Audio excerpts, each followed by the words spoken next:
Hello, apa khabar sahabat-sahabatku sekalian? Penuntutan wang KLBSP bersasar ada sinarnya. Harapan yang teramat tinggi untuk kita perolehi kejayaan semakin dekat. Terlebih dahulu saya berharap semua sahabat-sahabatku, tuan-tuan dan puan-puan, sila subscribe, tekan loceng, like, share channel saya ini. Kepada subscriber, saya mengucapkan ribuan terima kasih. Khusus untuk Perdana Menteri kita, Anwar Ibrahim, kamu janganlah berdegil keras kepala lagi. Tuntutan kita, kamu mesti lepaskan duit kami di dalam simpanan KLBSP. Jangan kamu berdolak dalih. Kononnya risau kami hari tua, tak ada duit, hidup susah. Okay, fine. Satu, saya nak bagi tahu Anwar Ibrahim kita keluarkan duit KLBSP bukannya keseluruhan, bukan kita tutup akaun terus di KLBSP. Kita cuma hanya keluarkan sebahagian saja, 3,000 hingga 50,000 bagi semua yang tercicir untuk kelangsungan hidup. Kami nak duit untuk menyelesaikan masalah-masalah hutang piutang kami, tempat tinggal kami, makan minum keluarga kami, dan pelbagai-bagai lagi. Sekolah, ramai yang sekarang tidak melanjutkan pelajaran kerana masalah duit daripada ibu bapa mereka semua. Hari itu Anwar Ibrahim cakap, risau kita hari tua. Kenapa kamu nak risau kita hari tua? Takut susah tak ada duit. Okeylah, Anwar Ibrahim sebagai Menteri Kewangan dan Menteri Kewangan, saya nak tanya sikit. Baru-baru ini saya di dalam satu channel Facebook, saya terbacalah dua cerita yang berasingan, tapi cerita tentang kesusahan jugalah. Cerita manusia yang bermacam-macam beragam tu memang ada banyak, tapi dua ni menarik minat saya lah. Satu mengenai Pusat Jagaan Warga Emas Nur Ihsan. Di situ saya dapat tahu tempat tinggal yang tidak selesa, tempat sembahyang tidak selesa, dan tempat tinggal tu pun bukannya kekal, hanya sewa. Itu satu persoalan. Persoalan yang kedua, kenapa begitu ramai warga emas dekat sana? Adakah mereka ni semua memang tak ada KLBSP? Saya rasa seramai-ramai orang itu, beratus-ratus orang penduduk situ. Saya rasa kalau kita ambil separuh 50% yang pernah bekerja yang ada KLBSP zaman dulu, sudah pasti zaman dulu tak ada buat pengeluaran KLBSP. Cuma sekarang baru-baru PKP ni dulu ada buat pengeluaran. Mereka tidak pernah keluarkan duit KLBSP sehingga mereka pencen di hari tua. Tetapi mengapa dan kenapa mereka masih duduk di Pusat Penjagaan Warga Emas Nur Ihsan? Dari mana silapnya Anwar Ibrahim? Sila jawab, saya nak dengar. Gentleman sikit. Janganlah baling batu sorok tangan, cakap gembar-gembur tapi tak ada penyelesaian. You sebagai pemimpin negara, you membuat satu tajuk isu, you mesti cari penyelesaian. Jangan cakap saja. Kalau cakap saja saya pun boleh. Kalau saya jadi Perdana Menteri, saya rasa saya lebih bagus daripada kamu. Kenapa? Topiknya di hari tua kita susah, puncanya bukan pada duit KLBSP. Kita jangan mengharap KLBSP untuk hari tua. Apa gunanya kalau kita ada anak? Apa gunanya bela anak? Bela anak sampai besar, habis belajar, kahwin, kemudian ambil keluarga hal masing-masing. Mak bapak yang jaga awak daripada dalam perut 9 bulan, kemudian lahir keluar sampai umur 18, 19, belajar 5 tahun, 25 tahun, kemudian kahwin, tinggalkan mak bapak. Puncanya didikan moral dan didikan agama kurang. Itu puncinya ramai warga emas yang terabai hidup susah. Faham tak? Awak sendiri pun tergolong dalam warga emas juga, Anwar Ibrahim. Puncanya ramai warga emas yang hidup susah. Kita tak boleh harap KLBSP. KLBSP ni harap hanya sampingan, kita cakap. Sekiranya pendidikan moral, pendidikan agama cukup untuk untuk anak-anak mereka, saya pasti satu warga emas hidup, dia boleh hidup dengan senang, setidak-tidaknya sederhana, boleh hidup dengan sempurna, boleh makan tempat tinggal yang baik, tak mewah tapi sekurang-kurangnya boleh melalui sisa-sisa hidupnya dengan sempurna. Sekiranya setiap anak diberi didikan moral yang baik, pendidikan agama yang baik, disiplin.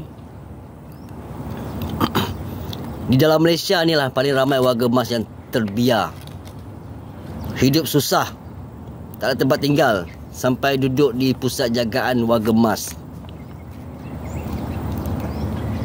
Kenapa? Lagi satu rumah titian kasih untuk warga anak-anak yatim piatu. Itu kita tak boleh buat apalah, yatim piatu. Tetapi kalau yatim piatu pun takkanlah tak ada saudara mara, tak ada keluarga lagi. Takkan mak bapak dia hidup lahir di batang pisang, tak ada sanak saudara, tak ada keluarga, tak ada sabar handai. Tetapi mungkin keluarga mereka, saudara mereka pun hidup susah. Itu sebab mereka tak mampu nak ambil saudara mereka untuk jaga, sampai duduk rumah anak yatim piatu. Tetapi yang saya petikaikan pusat jagaan warga emas Nur Ihsan ni, sepatutnya tidak ada warga emas yang duduk di pusat jagaan warga emas. Semua ada tempat tinggal yang selesa, makan minum dengan selesa, dengan sempurna. Itu mereka dulu tak ada KLBSP. Takkan semua duduk kerja kampung. Sebab ditubuhkan KLBSP zaman Tun Dr. Mahathir menjadi Perdana Menteri. Itu mulanya wujudnya adanya KLWSP. KLWSP ditubuhkan oleh Tun Dr. Mahathir. Jangan lupa jasa orang tua tu. Sekarang kita yang nak heboh-heboh, kenapa? Sedangkan dalam perlembagaan pun rakyat berhak, pencarum berhak mengulangkan KLBSP untuk kelangsungan hidup. Dalam perlembagaan tertulis untuk kita keluarkan duit KLBSP untuk kelangsungan hidup. Tetapi dalam perlembagaan tidak ada cakap KLBSP dicagarkan, tidak ada pihak yang ketiga. Tapi kenapa kerajaan wujudkan pihak ketiga? Jangan cakap itu bukan dicagarkan. Kalau bukan dicagarkan, kenapa kalau mereka buat pinjaman FSA 2 tu gagal membuat pembayaran setiap bulan, bila tempoh matang peminjam telah pencen, pihak bank akan ambil duit KLBSP. Janganlah buat cerita kata tak masuk akal langsung lah. Kita rakyat ni pandai berfikir, kita rakyat ni ada otak. Kita bukannya bodoh.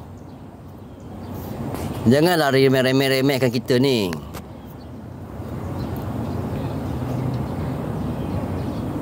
Kami tak peduli, saya tak peduli. Saya tetap akan perjuangkan secara persendirian. Di samping itu, pihak-pihak NGO yang lebih berkuasa membantu kita menuntut pengeluaran KLWSP 2.0.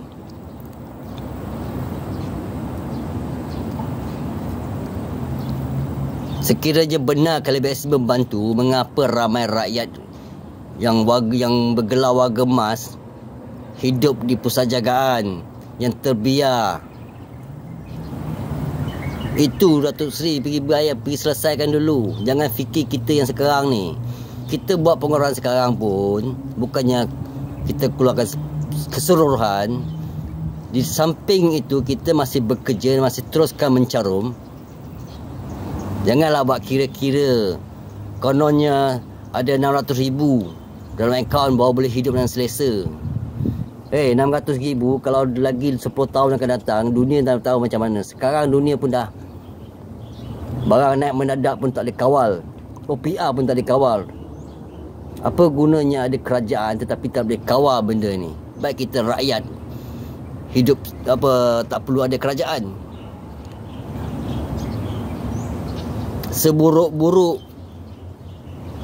Muhyiddin Yassin, Ismail Sabri jadi Perdana Menteri dulu, tak timbul isu macam ni. Huru-hara rakyat, hidup susah, barang tak terkawal, naik mendadak.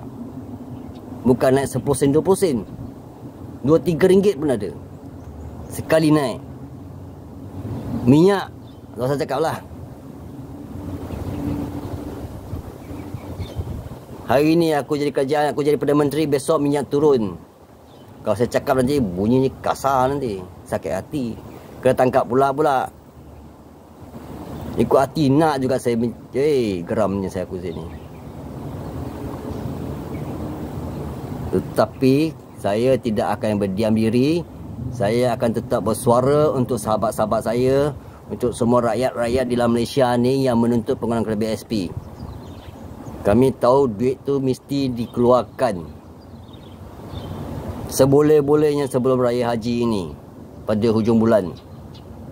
Kasihanilah mereka semua. Kasihani anak-anak kecil. Janganlah sikap ego sombong kamu itu tidak bawa ke mana. Tak payahlah. Mana pergi Timbalan Menteri Kewangan, Pakar Ekonomi yang penuh dengan formula-formula yang menghancurkan negara. Sekarang kita Persediaan Laut kita pun dah mengecil atas perjanjian yang baru-baru ditandatangani. Sekarang Taman Tun Muhyiddin Yassin pun tak berani nak tanda tangan dengan orang Indonesia. Ini bukan cerita fitnah atau cerita apa. Memang terang-terang dalam YouTube kita dah nampak. Satu rakyat, satu Malaysia, satu dunia dah tengok dah. Ini namanya formula yang menghancurkan negara. Bukan formula membangunkan negara. Kita tak boleh panggil Madani ni. Siapa tu kita panggil Malanot.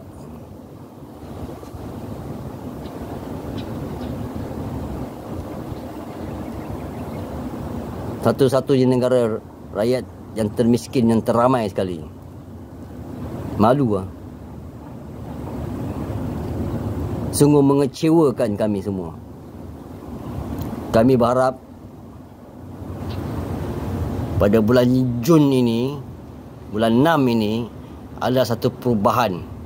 Perubahan kepada negara, perubahan kepada rakyat Malaysia yang menuntut KLWSP 2.0 bersasar. Saya tetap dengan slogan KLWSP 2.0 bersasar. Kecemasan tak kecemasan saya tak nak sebut lagi dah. Tujuan saya, perjalanan saya, tuntutan saya tetap sama lagi. Tuntutan penggunaan KLWSP 2.0 bersasar untuk kelangsungan hidup kami yang tengah susah ni. Janganlah minta kita mengemis dengan duit sendiri.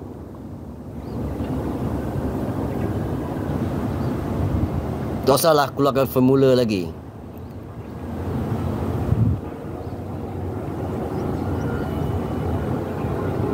Perjumpaan ni, tapi saya tak nampak hasil apa-apa pun. Tak nampak apa-apa yang positif. Saya pastikan dan saya perjuangkan secara perseorangan di samping daripada pihak NGO membuat perjuangan secara besar-besaran. Kami semua akan pastikan penggunaan KLWSP 2.0 bersasar ini berjaya. Walau dengan apa cara sekalipun. Ingat tu, Anwar Ibrahim, Perdana Menteri kita yang disanjung dan dihormati, yang kita angkat sebagai Perdana Menteri. Kita bila dah rakyat dah angkat awak sebagai Perdana Menteri, tolonglah rakyat. Kita bukannya minta duit kerajaan, duit poket awak ke, duit menteri-menteri mana-mana pun. Kita minta duit kita sendiri. Faham? Okay? Thank you very much, Anwar Ibrahim. Sekian, terima kasih. Pastikan berjaya.